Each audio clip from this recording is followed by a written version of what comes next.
6:04 a.m. on January 29, 2022, the alarm bell sounded in the Canton Fire Department. Firefighter paramedic Timothy Nuttall knew what that meant. His heart skipped a beat. He raced to his equipment, and he picked up his bag, which was meticulous.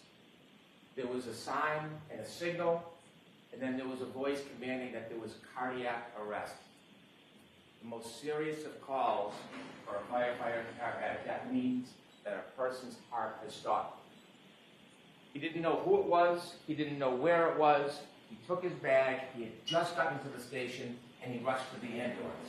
He was one of the most senior paramedics that morning. Another paramedic, Anthony Flamati, would be running this mission. He jumped in the back of the ambulance, the door shut, and they headed off to 34th Fairview Road. As they drove, firefighter Nuttall could not see anything.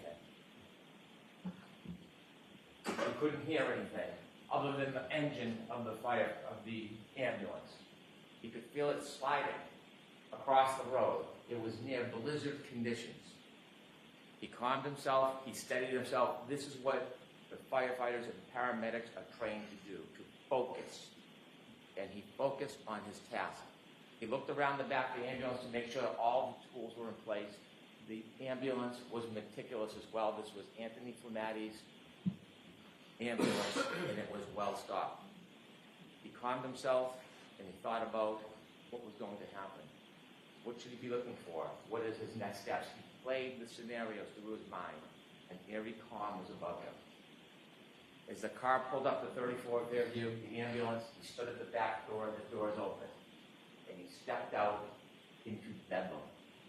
He could hear a woman screaming and shrieking, the cold, hard air slapping on his face, and the wind, blizzard conditions swirling around him. You will hear him tell you how he trudged towards those screams in the darkness to snow. And when he got there, he saw 3 women surrounding a man lying, not moving on the ground. He walked up to the man, and he reached down, and he tried to find any signs of life, pulse, anything. And he found nothing. And he got up and he walked over to the woman, and he walked over to that defendant, Karen Reed, and he told her that he thinks that that man is gone. And then he heard the yell from Anthony Flamati, the chief, and he said, "Come back, let's go." Because you'll learn that in the cold, even if somebody's heart stops, even if they're presumed to have passed, sometimes you can still save a life. So you'll see on a dash cam video, you'll hear through testimony, he went back to that man who's John O'Keefe. He went back to him, and that crew, coordinated effort, they did everything they could to save his life.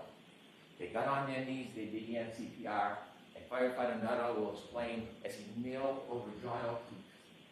He looked up, and the defendant approached him, and you'll see it on the video. Now, he wanted any information, because when you're trying to save someone, you want to know, are they on drugs, medication, do they have a heart condition? And he looked up at Miss Reed, and he said, "What happened?" And you'll hear her words to firefighter Nuttall. She said, "I hit him, I hit him, I hit him."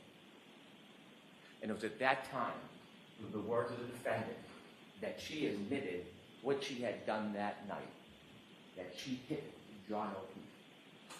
Now, those words didn't mean anything to firefighter Nuttall. They weren't in context. They didn't reconcile with the injuries. It didn't help him in his treatment, so he ignored it. Now, firefighter Nuttall is not a police officer. He is not an investigator. He is not a detective. He's a first responder. And so he takes that information. It was useless to him. He continues to work on John O'Keefe, trying to save his life. You'll see the team put him on a stretcher. And when they lift him from the ground, even though there is snow accumulating, underneath John O'Keefe is simply grass, hard, brown, frozen. And beneath his body lay his cell phone. They bring him to the ambulance, and while they bring him to the ambulance, you'll see on the videos that other first responders speak to the defendant. One first responder, Mr. Flamati, she will say, "I hit him, oh my God, I hit him." And then she was interviewed, or asked questions for background information, not a criminal investigation, just background to try to help John. And she was asked questions about his background, and during that conversation, you won't hear her see the defendant was a person by the name of Jen McCabe and a firefighter McLaughlin. And she tells Fire McLaughlin, the third first responder, I hit him. They bring Mr. O'Keefe to the Good Samaritan Hospital, and his body is cold. The doctors work feverishly. They treat him, trying to save him. They try to warm his core. And unfortunately, firefighter Nuttall's first instinct is accurate. John O'Keefe passes. So why are we here today? We are here today because John O'Keefe was killed by the actions and conduct of that defendant, Karen Reed. You will learn through this case, through facts, science, and data, you will learn that on January 29th, 2022, when the defendant and Mr. O'Keefe were in front of 34 Fairview Road, all the way to the left side in that dark corner near a flagpole, you will learn that Mr. O'Keefe got out of the car. He got out, and he stood by the side of the road after an argument with the defendant. That argument, that anger fueled by heavy intoxication, you will learn from the science and data as he stood by the side of the road, the defendant in her SUV drove away. She drove at least 35 feet away. The argument was over. It had ended. But then she stopped. She stopped. She put the Lexus into neutral, and she waited 2 minutes. And the facts and the science and data will tell you that despite the fact the argument was over, she then put the Lexus into reverse, put her foot on the gas pedal, and began to press, not 25%, not 50%, up to 75% acceleration. There was a light dusting of snow. The Lexus tires spun backwards. She went backwards at least 70 feet. She clipped John O'Keefe. He fell backwards, hit his head, broke his skull. And there he lay at the corner of Fairview Road, on the ground, lying on top of his cell phone, alone. And then the defendant will later tell that when she left, he didn't look mortally wounded. Yet he was. And she simply drove away. Now, before I tell you about the data and the facts and the science, and I walk you through that, I'd like to tell you a little bit about John O'Keefe. John O'Keefe was a young man, a local kid, very well liked, loved. John O'Keefe is the son of Peggy O'Keefe, John O'Keefe Sr., and the brother of Paul O'Keefe.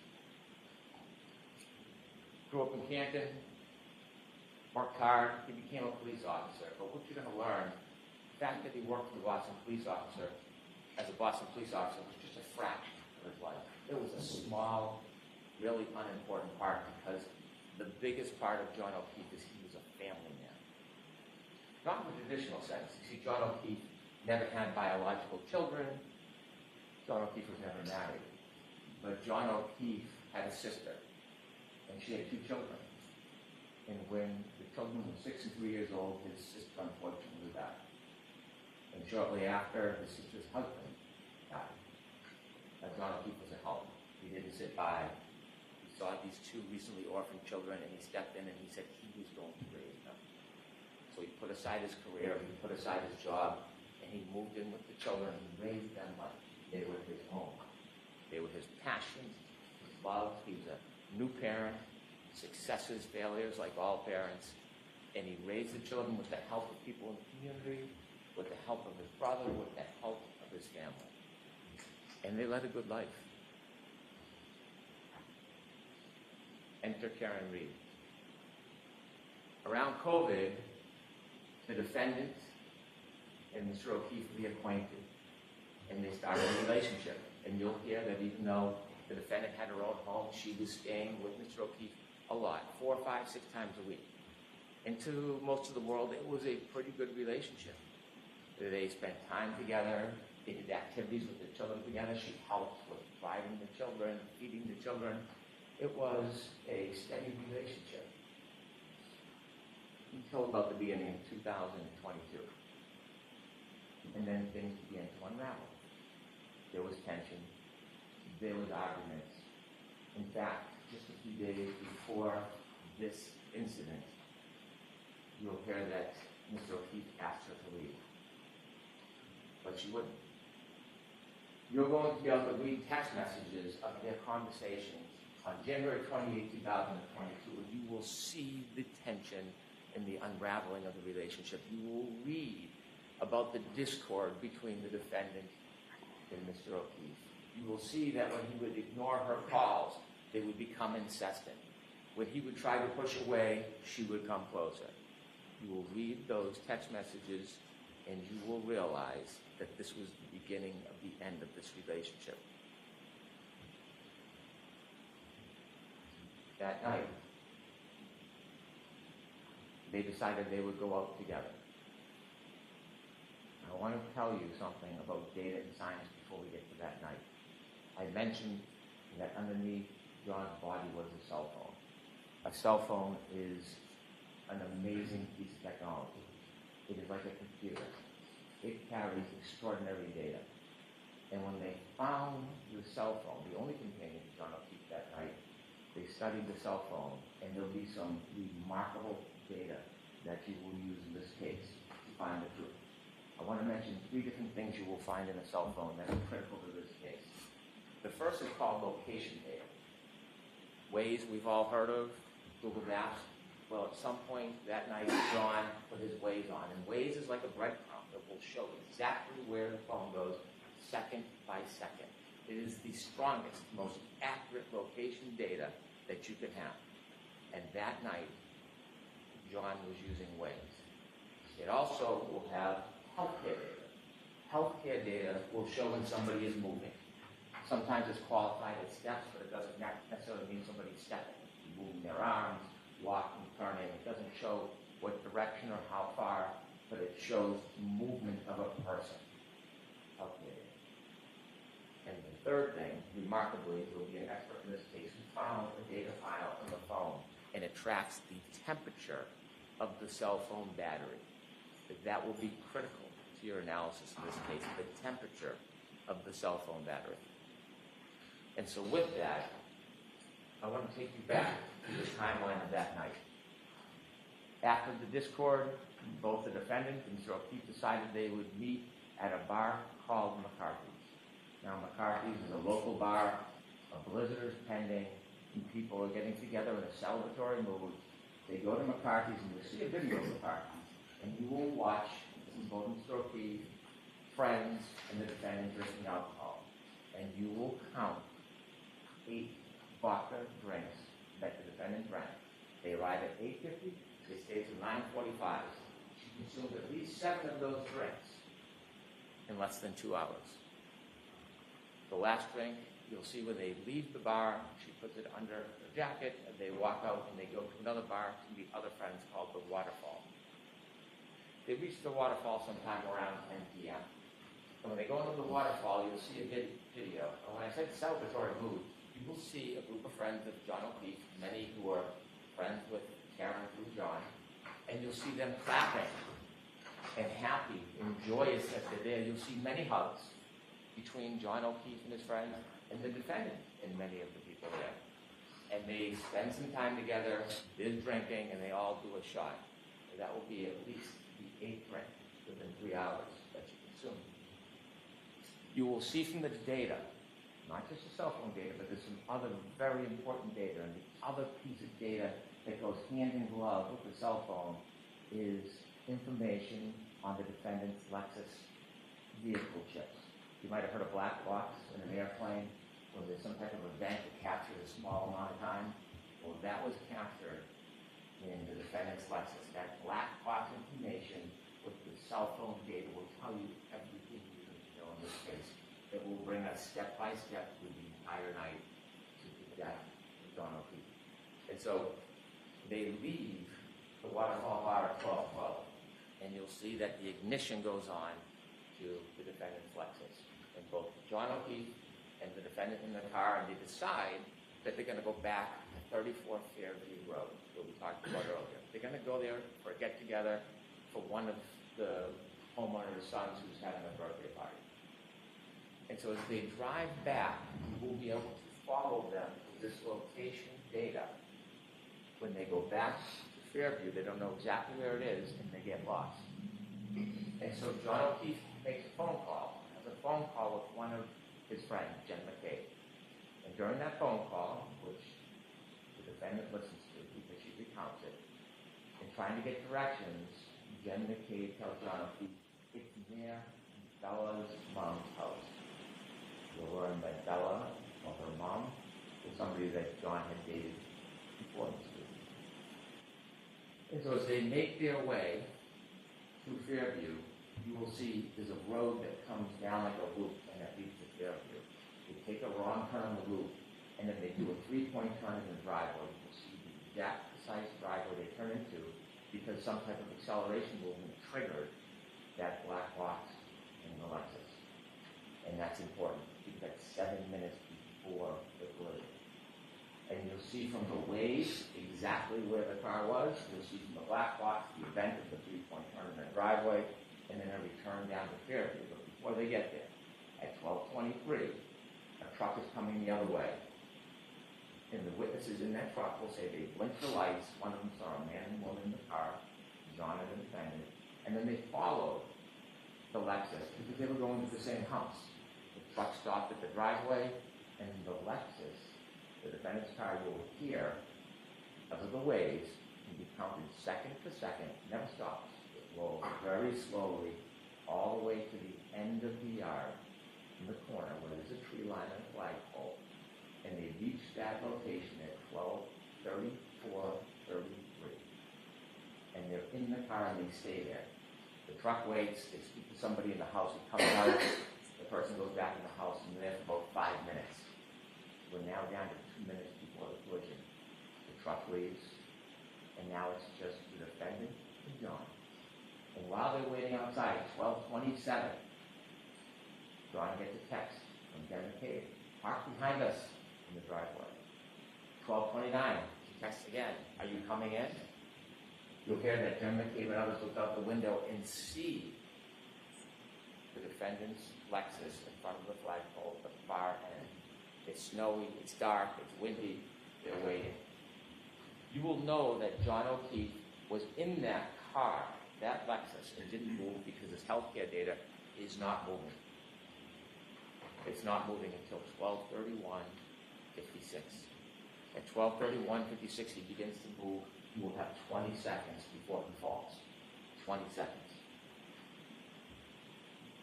He gets out of the car, the Lexus, and in that 20 seconds, you'll hear that user initiated. He looks at the phone, at the text message from Jen McCabe. It's now 12:32:09. He closes the phone the last time. It will be the last time he uses that phone. From the waterfall bar, you'll see that he keeps it in his back pocket. And at that time, 12:32:09, last user, he has 7 more seconds he will move before he lies dormant the rest of the night. We'll also have the information from the defendant's Lexus black box. The clocks run differently. There's a 30-second variance, but it's right in the heart of that time. And you will see through the data at that time, when he makes his last movements with the phone, is when her car leaves 34 feet at least, stops, neutral, and then shoots into reverse with the tires spinning right towards him, right where he got out. You'll know they're arguing because the next morning she tells the firefighter, I'm sad because our last moments were fighting. She drives away. They said she's made later statements that when she left, he didn't look mortally wounded. He lied on the ground on top of his phone, light dusting of snow, the snow now picking up. And he's just there. It's 12:37. Now, when he's in the car, before he gets to Fairview, the battery temperature of that phone is 77 degrees. 77 degrees in the warm car. Now that he's been outside the car for 5 minutes, drops to 72 degrees. She drives to his house. She makes a phone call at 12:33 after she's left there. She calls again at 12:33 and leaves a message. You'll hear it. And you will hear the anger and rage in her voice. She leaves a message. John, I fucking hate you. Pardon my language. You will hear the simmering. And she leaves that message. He lies on the side of the road. He gets another text message. It's unanswered. He's on the page. Where are you? 12:45. Battery temperature, 61 degrees. Stop. He gets almost 40 calls from the defendant that night. His phone rings, but it never rings. You'll hear from an expert that the light never initiates, the healthcare data never moves. Is John alone with his only companion, his phone? At 12:53, cell phone drops to almost 60 degrees. 12:59, the defendant leaves another message on John's phone. Now, she hasn't spoken to anybody. Nobody has spoken to her. But her message is telling. You'll learn the message says, John, nobody knows where you are. And this is where the plot in the cover-up begins. The evidence will make clear that she knew he was there. But she did not call 911. She did not go back to him. She did not leave an anonymous tip. She left him. The night wears on. It's now 1:07. Battery temperature 55 degrees. 1:14, she calls her mother. No answer. 1:14:53. Battery temperature 50 degrees. The defendant had healthcare data on her phone as well, and you'll hear that it stops around that time. And you'll later learn that she admits to falling asleep and passing out. But then she wakes. 5 o'clock, she is frantic. She wakes up John's niece, and she is unintelligible.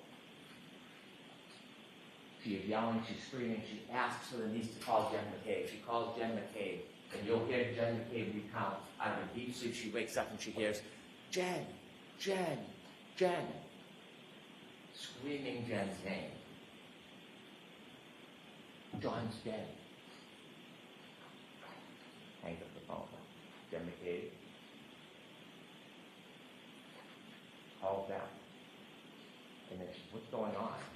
And she's told, well, I left him at the waterfall at the beginning of the cover. She tells Jen McCabe, I left him at the waterfall. Jen calls back and says, you saw you up front. You did leave him at the waterfall. She hangs up. She then minutes later calls another person, Terry Roberts, a friend of John O'Keefe. Someone who's not friends with the defendant, but they know because they helped raise the kids when they interacted. She had nothing to do with the night before. Wasn't at the bars. Was home with her family. She calls her and says, I think John got hit by a plow. I think he's dead. Now Terry, with that information, calls 911. She calls hospitals. You can hear her voice. She's concerned. Not him. And then she gets another call from the defendant. And she tells the defendant, come to my house. I will help you look for him. And the defendant says, I was so drunk last night, I don't remember anything. Waiting for her to arrive, she learns she doesn't arrive. Instead, the defendant goes to Jen McCabe's house. Terry Roberts, the other friend, then goes to Jen McCabe's house, pulls behind the car. And when she does, she's on Bluetooth, and she can hear the defendant say, my taillight's broken, my taillight's broken. And she looks, and the snowpack in the right taillight, she can see a piece of the taillight missing. The defendant desperately wants to go to 34th Fairview Road, but Terry Roberts takes over and says, we're going to go back to John's house. Maybe he's in the house when you didn't see him. So both cars, driven by Terry Roberts and then Jen McCabe, with the defendant, go back to John O'Keefe's house. You'll see a ring video where you see them go into the house and they look around, and you'll hear about the woman, Jen and Terry, enlisted into this task. Look for John O'Keefe. They cannot find him. And then when Terry Roberts comes into a room, she sees, rather than looking, the defendant simply standing there, staring at the wall. At that point, the defendant insists they got to go back to Fairview Road. They decide they'll take one car. Carrie Roberts is taking charge. She's going to drive. They leave Miss Reed's Lexus and John Keith's driveway, and they drive back towards 34th Fairview Road. There, it is blizzard-like conditions. It is dark. They can barely see a thing. And when they get close to the edge of 34th Fairview, you hear the defendant start to scream, "There he is!" Both women look and they can't see anything. She starts kicking the door. The defendant's kicking the door. "Let me out." Carrie Roberts stops the car and lets her out, and she sees the defendant run exactly to where John O'Keefe is in the darkness, just where she left him. Carrie gets out of the car, starts to walk towards where the defendant is, and she sees the defendant lying on a body. She can't tell who it is because the face is still covered with snow. And she comes over and looks, and she wipes off the snow from John O'Keefe's face. She realizes he's one of her best friends in the world is John O'Keefe. And she starts to try to do first aid. They start to move him, and coincidentally at 6:06 when they start to move him, the cold air hits that cell phone battery. It drops from 50 to 43 degrees. And they try, Jen McCabe calls 911. And that's when a police officer arrives, firefighter Nuttall and his crew. And when they lift him, that cell phone battery that is shot down to 37 degrees, Carrie Roberts picks it up and puts it in her pocket, and it immediately starts to warm. As she moves to help get a data, showing movement starts again. At that point, nobody knows what happened. The Canton Police Department come. You can see the police cars and cruisers. They're not sure, so they look in the area where John's body is and find a glass from the bar near his body. They find blood spots. They try to put the blood spots in plastic containers. They don't know what they're looking for at this point. There's no information.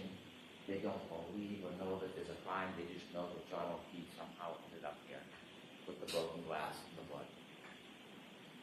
And so that morning, you can see the work of the Canton Police Department to try to uncover a little bit around his body to see what they could find, which was very little. And then, Carrie Roberts goes and picks up Hank O'Keefe, tells her the news, and they go to the hospital.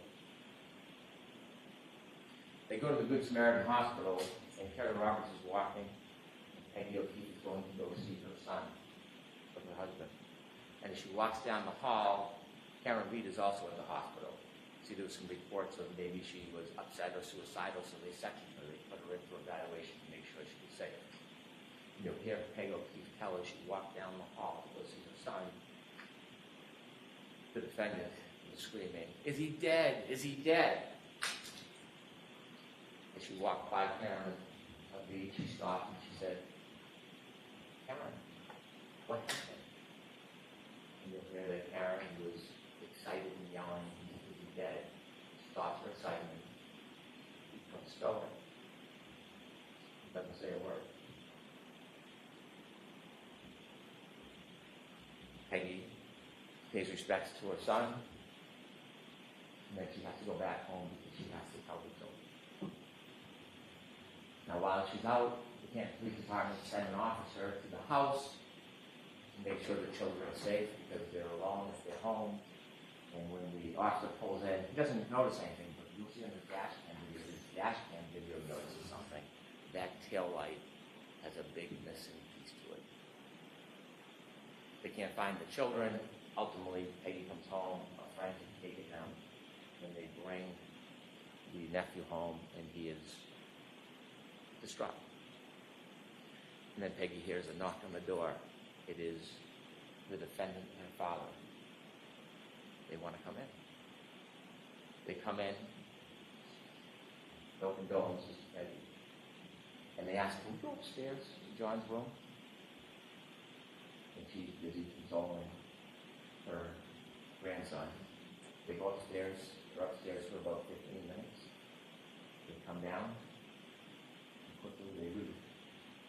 Now they got there from the defendant's father, drove his wife and the father to that house. But when they leave, they take two cars. They take the Lexus with the broken tail light with them back to the defendant's father's house. And you will learn that when police start getting some of the information, they learn about the broken taillight, they learn information that she had told people that she had hit him. They went down to see her. And on their way down, they decided they would get a warrant to take the Lexus. When they get down to Dighton, where the car is, you'll hear from Trooper Buchanan. He took a look and you can see the missing taillight. They went in and spoke briefly to the defendant. They took the car, they brought it back to Canton. And so what you'll learn from the forensic evidence that will help with the science and data is that not only was the cell phone left behind, but also around that area, broken taillight was littered around John Oakey's body. Littered around that area. When they got into the hospital, they noticed there was a shoe missing. As time went by, snow melted, they dug with excavations, they found his shoe on a little berm on the border between the street and the grass. You'll learn days later when they did a plant excavation, they found his hat frozen to the ground. Ultimately, they would find over the course of 10 days that the snow melted almost all every piece of that broken taillight in that area. His hat, the sneaker, the glass. When the defendant left Mr. O'Keefe behind, took with her something of Mr. O'Keefe. It's called trace evidence. You'll learn on the back of her Lexus, around the taillight area, is John's DNA, and stuck to the side, grasping one last piece of John O'Keefe's hair. Now, John O'Keefe fell backwards and hit his head after he was clipped by the car. And you're going to hear from a very renowned doctor, a neurosurgeon, who has treated thousands and thousands of head injuries. And the wound on the back of the head, where he fell backwards, not in the cracked skull, it's called a basal fracture, to create an injury called counter-coup. After he was put by a car and fell backwards and hit his head on that hard rock ground, remember there's no snow, it's just a dusting at this point, the back of his brain hits the back of his skull and bounces up. When it bounces up, it leaves marks showing that impact. And this neurosurgeon will tell you, treated thousands of patients, that this injury, to a reasonable degree of medical certainty, is counter-coup caused by falling backwards and hitting your head. When the medical examiner for the state looked at it, they generally said blunt force trauma. They had it as undetermined. And so we brought it to the renowned neurosurgeon who does exactly this. You're also going to hear from an active reconstruction. His name is Doug Welcher. He does not work for the state police or local police. He was hired to take a look at this case and the data. He will come in and explain to you exactly what I talked about, how the data from that black box coincides with the cell phone and the movements of the car, the moments before, during, and after the defendant struck John O'Keefe with her car. Now, just a few more things I want to share with you. There are 3 charges against the defendant in this case. The first one, second-degree murder. When most people hear murder, they instantly think shooting somebody, stabbing somebody, bringing, deliberate premeditation. Our honor will instruct you on the law. I'm not going to trample in that area, but I can tell you clearly, we are not going to try to prove that Karen Reed tried to kill John O'Keefe. We're not going to try to prove to you that she intended or wanted him dead. That's not second-degree murder. What we'll prove to you is she engaged in an intentional act, driving back at him at that speed, in the storm, in the darkness, knowing that he had just gotten out of her Lexus. She intended that act would cause a plain and strong likelihood of death. That's what we'll prove to you, second-degree murder. Also, operating under the influence of alcohol, manslaughter will prove to you that she drove her Lexus recklessly. She hit John O'Keefe, and because she hit him and he fell back, she caused his death. The third charge is leaving the scene after knowingly causing death. Again, she hit Mr. O'Keefe with a car. She knew he was injured. She left him behind, and he died. That's what we'll prove. This case will come down to the science and the data. The science and the data that cell phone is the best of historians. It doesn't suffer from intoxication. It doesn't suffer from memory loss. It doesn't suffer from emotion, pride, or prejudice. It is facts. It is data. And that facts and data will lead you to the truth in this case. But after Ms. Reed was charged, she began what you'll learn as a campaign. A campaign to make public statements. 2020, Nightline, Fox 25, a documentary. And we've had an opportunity to get many of her statements in the footage, and we're going to show much of it to you. And her statements to you will confirm what you already know from the science and the data, what you will already conclude from the facts independent about what she did that night. Her word is simply confirmed that your judgment is sound. And you're going to hear from her own lips in many of her statements, her admissions to extraordinary intoxications, her admissions to driving the Lexus, her admissions to being angry at John that night, and I dare say her admissions that she told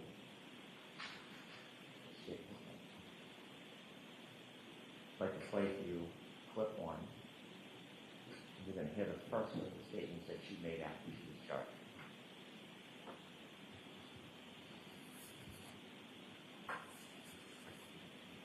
I mean, I didn't think I hit him, but could I have clipped him? Could I have tagged him in the knee and incapacitated him? He didn't look mortally wounded as far as I could see, but could I have done something that knocked him out and in drunkenness and in the cold didn't come to again? And this would have been the moment you dropped him off at the party. Yeah, would have had to.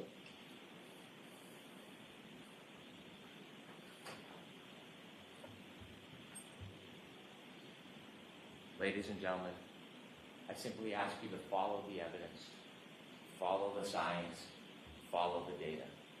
Ignore speculation, surmise, conjecture. Stay true to the evidence. It will lead you to the truth. That on January 29, 2022, a very intoxicated defendant was angry and arguing about the relationship with John O'Keefe. And after the fight was over, she left, but she brought the fight back to him in the form of her SUV. She clipped him, he fell backwards, he broke his head, and then this man who helped, a lifetime of help, was left at the corner of that yard, left to die with no help. The facts, the data, and the evidence will bring you the truth, and the defendant's own words will confirm